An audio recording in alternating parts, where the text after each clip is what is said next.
صلی علی رسول کریم اما بعد اعوذ باللہ من الشیطان الرجیم بسم اللہ الرحمن الرحیم نہیں ہے ابتدا تیری نہیں ہے انتہا تیری نہیں ہے ابتدا تیری نہیں ہے انتہا تیری عبادت کر رہے ہیں روز و شب عرض سما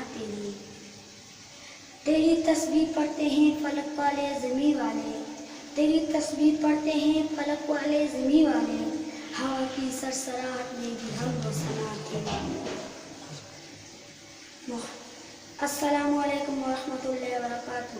آج میں جس موضوع پر اللہ کو شیئر کرنا چاہتا ہوں اس کا عنوان ہے توحید۔ توحید اسلام کی بنیاد ہے۔ اس کی معنی اللہ تعالیٰ کو ایک ماننا، یعنی یہ ماننا اللہ تعالیٰ ایک ہے، اس کے کوئی شریک نہیں، اس کے سوا کوئی عبادت کی لائق نہیں۔ زندگی اور موت صرف اسی کے ہاتھ میں ہے۔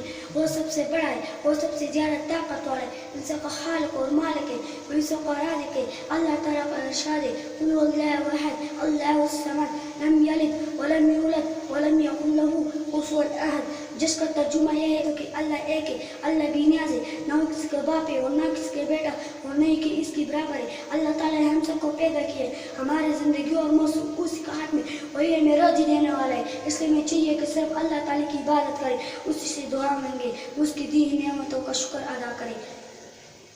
کیوں نہ ہو ممتاز اسلام دنیا بھر کے دینوں میں، کیوں نہ ہو ممتاز اسلام دنیا بھر کے دینوں میں، وہاں مذہب کتابوں میں، یہاں قرآن سینوں میں۔